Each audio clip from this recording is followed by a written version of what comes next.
ओम सच्ची जनवानी नमे चैनल पर आपका स्वागत है। साथियों, मैं R K Tyagi Ghaziabad NCR Delhi. Bank pensioners के संबंध में लगातार न्यूज़ और अपडेट्स देता रहता हूं आपको। अतः ओम सच्ची जनवानी नमे चैनल को सब्सक्राइब करें और वीडियो को शेयर, लाइक, कमेंट भी करें। शेयर करें अधिक से अधिक, ताकि अधिक से अधिक लोगों तक हमारी बात जाए, रिटायरी साथियों को मोटिवेट और मोबिलाइज हो और गवर्नमेंट तक भी बात जाए, पॉलिटिकल पार्टीज तक भी बात जाए। मिस्टर वसंत वानकुंडे कोल्हापुर के जो हैं, उनका जो क्रिमिनल केस है वो बड़ा ही दिलचस्प मोड़ पर है और लगातार उनके मैसेज आ रहे हैं और लोग बाग उसके संबंध में पूछताछ कर रहे हैं। मेरे से भी कई सारे लोग पूछताछ करते रहते हैं, जानकारी लेते रहते हैं और वो अपडेट खुद भी करते रहते हैं सभी लोग। और कुछ लोगों का कहना है कि इसमें यूएफबीयू के लीडर्स गिरफ्तार हो सकते हैं। कुछ लोगों का कहना है स्टे की प्रक्रिया चल रही है, इसलिए 12वां सेटलमेंट हस्ताक्षरित नहीं हो पाया है। परंतु हैं ये अभी ख्याल, क्या हाइपोथेटिकल्स, अंदाजे हैं सबके। हमें ऐसा नहीं लगता, परंतु कुछ ऐसा जरूर है जिसकी वजह से सेटलमेंट जो 12 तारीख में 9, 10, 11, 12 में वार्ता हुई थी और फाइनल वार्ता बताई थी उससे पहले इन्होंने, और 12 में सेटलमेंट होने की सभी को आशा थी, लेकिन वो हुआ नहीं। तो कुछ तो अंदेशा, कुछ प्रॉब्लम है। किस वजह से ये हमें नहीं पता। अब उन्होंने 5 डेज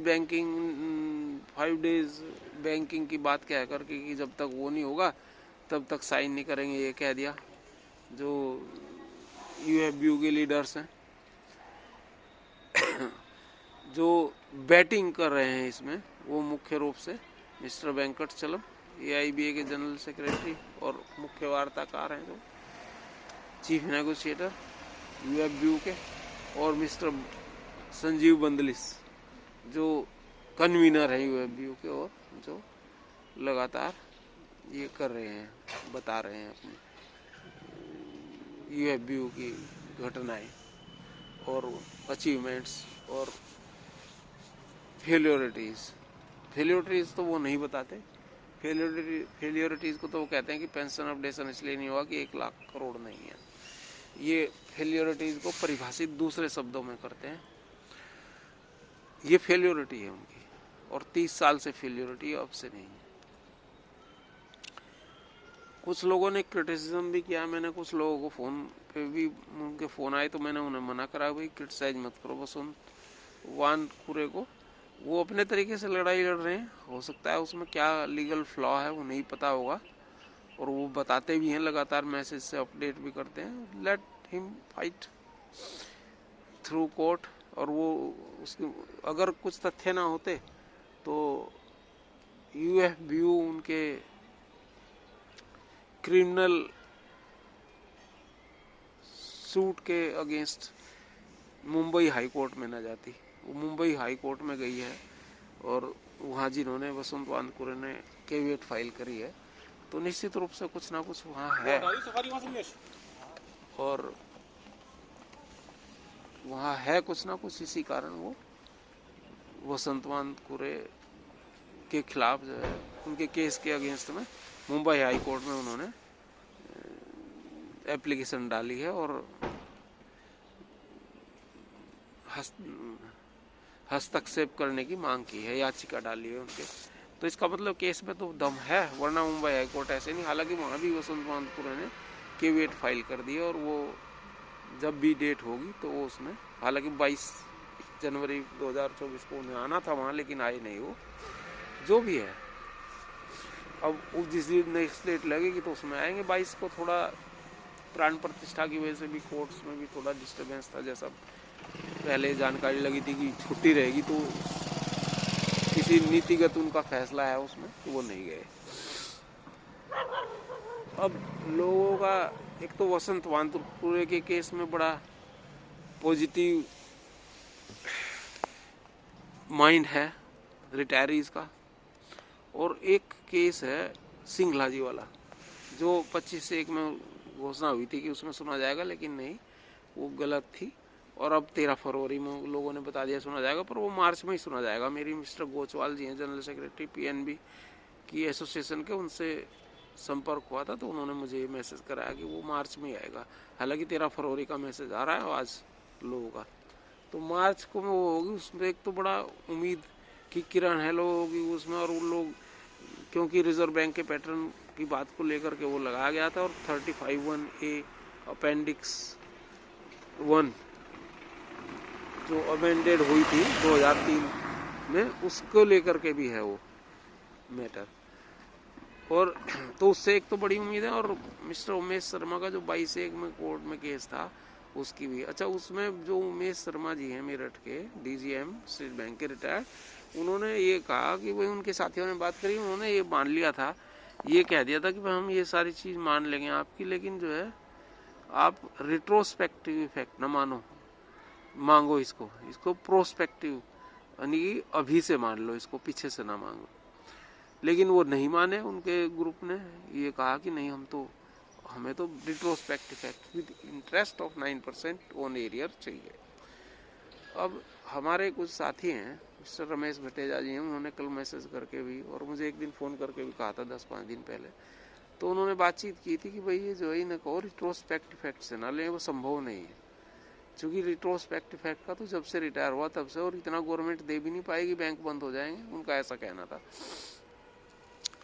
तो और उनका ये कहना था या तो उससे हो सकता है, या जिस डेट से आरबीआई में पेंशन रिवीजन हुआ है यानी कि 2019 से, या फिर नवंबर 22 से, जिस डेट से एक्सग्रेशिया की डेट पेमेंट की मानी गई है कि दिया जाएगा, उस डेट से हो जाए। तो उनका मत ये है कि जिस डेट से एक्सग्रेशिया मिलने की बात रखी है इन्होंने 1 नवंबर 2022 से, उस डेट से मिल जाए तो पेंशन ले लेनी चाहिए। और मैं उमेश शर्मा जी से किसी दिन बात करूँगा, मेरा उनसे डायलॉग है, बात होती रहती है कभी कभी, तो बात करूँगा उनसे कि भाई हमारे कुछ साथियों का ऐसा मत है। हालांकि डिसीजन लेने वाले वो हैं, उसमें हमारा कोई मतलब नहीं है, वो वैसे भी स्टेट बैंक के लिए हमारे लिए है भी नहीं है, लेकिन जो भी है तो उनसे हम चर्चा करेंगे इस संबंध में कि भाई आप जो है, हमारे कुछ साथियों का मत ये है, आप इसको जो है डाइल्यूट कर लें अगर आप ठीक समझें तो। हालांकि उनको ही डिसीजन लेना है डाइल्यूट करना है कि नहीं करना, लेकिन फिर भी साथियों की राय है तो मैं उन तक उनका मैसेज अवश्य पहुंचाऊंगा। बाकी स्पेशल अलाउंस का केस एक कोर्ट में चल ही रहा है, मैं आपको लगातार अपडेट करता रहता हूँ। वो तो अब इन्होंने जुलाई में कर दिया है, नवंबर से 8 महीने की डेट दी है सीनियर सिटीजन को। बहुत ही ज़्यादा गलत बात है। कोर्ट्स किस तरह से डेट अलॉट कर रही हैं सीनियर सिटीजन्स के केस में, और पहले ही वो लेट हो गया, 18 से चल रहा है केस, अभी कोई हुआ नहीं, उसमें आर्गुमेंट स्टेज में पड़ा हुआ है। और वो तो ये भी एक है कि भाई स्पेशल अलाउंस के केसेस जो 14 अलग अलग लगे हुए थे, करीबन 14-3-17 के करीब लगे हुए थे, जिसमें से 14 अदर हाई कोर्ट्स के तो इन केप्ट इन एबेंस रोक दिए गए हैं। और हमारे वाले केस जो ये कालिया ब्रदर्स का जो दिल्ली हाई कोर्ट में, उसी के आधार डिसीजन के आधार पर उनको भी वो भी डिसाइड मान लिए जाएंगे। पर 2-3 केस ऐसे थे जिनमें से वो जो एक केस स्पेशल अलाउंस का था और 1-2 केस उसके थे ग्रेजुएटी रिकैलकुलेशन के, वो आंध्र हाई कोर्ट ने 26 दिन का जो है डिसाइड कर दिया था, तो वो डबल बेंच में लगना चाहिए केस। और ये स्पेशल अलाउंस वाला एम्प्लॉइज़ के फेवर में कॉरपोरेशन बैंक के अगेंस्ट केरल हाई कोर्ट ने डिसीजन दे रखा है इसमें, तो ये भी डबल बेंच में लगना चाहिए। लेकिन कुछ लोगों का मत है कि ये सुप्रीम कोर्ट में लगने चाहिए, और सुप्रीम कोर्ट में हम सभी 167 रेस्पोंडेंट्स लोगों को जो पेटिशनर थे अलग अलग केस में, उनको सुप्रीम कोर्ट ने IB ने रेस्पोंडेंट बनाया है।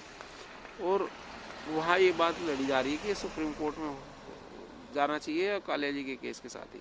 कुछ लोगों का मत है कि सुप्रीम कोर्ट में लड़ा जाना चाहिए, क्योंकि एक बार ही डिसीजन हो जाए, 5-4 साल में मामला खत्म हो जाए, 2-4-5 साल में, वरना तो इसे 10-15-20 साल तक फिर लटकते रहेंगे, आधे से ज़्यादा लोग मर जाएंगे। जैसे पहले ही ग्रेजुएटी का केस हमने आपको एक बताया था वीडियो बना कर के, वो इंपीरियल बैंक के लोग बाग थे, उन्होंने 15-20 साल पहले डाला होगा, एक भी आदमी जीवित नहीं बचा उनमें, जितने भी ग्रेजुएटी वाले थे वो इंपीरियल बैंक के सब मर चुके। मेरे ख्याल से ज़्यादा टाइम उसको हो गया। पहले वो कोशिश करते रहे, फिर बैंक को कहा उन्होंने, फिर हाई कोर्ट वगैरह में, सुप्रीम कोर्ट में लास्ट में 18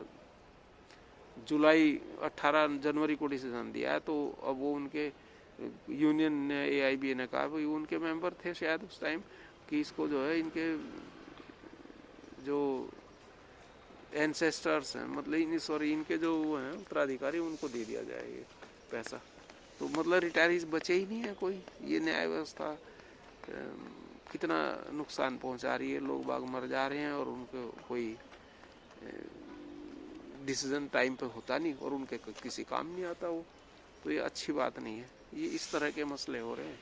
बाकी 4 तारीख को एक धरना लगा रखा है IBRWA ने और 22 तारीख को लगा रखा है, ताकि गवर्नमेंट और फाइनेंस मिनिस्टर वगैरह से इस संबंध में कहा जाए और पैगाम दिया जाए गवर्नमेंट को भी, IB, DFS और UFB लीडर्स को भी। बड़े धरने होने चाहिए दोनों ही, क्योंकि सभी लोग इच्छुक हैं कि धरनों में आए और स्वतः स्फूर्त है ये प्रोग्राम, लोग मन से चाहते हैं कि धरने लगे। तो ये है 4-2 में जंतर मंतर पर, फिर 22-2 में, 4-2 में AIBRWA का धरना है और 4-2 आज है 25, तो 6 और 3 9 दिन कुल रह गए धरने में। तो ये है साथियों, आपको ये मैंने अपडेट जो आज की थी थोड़ी बहुत ही, ये मैंने आपको दी। बाकी शाम को अपना वीडियो रेगुलर जो मैं बनाता हूँ बनाऊंगा। धन्यवाद साथियों। Are K Tyagi, Ghaziabad, NCR Delhi, नमन, क्रांतिकारी अभिवादन सभी रिटायरी साथियों को। ओम नमः शिवाय। भारत माता की जय। वंदे मातरम। जय भारत, जय सनातन समाज संस्कृति। ओम नमः शिवाय।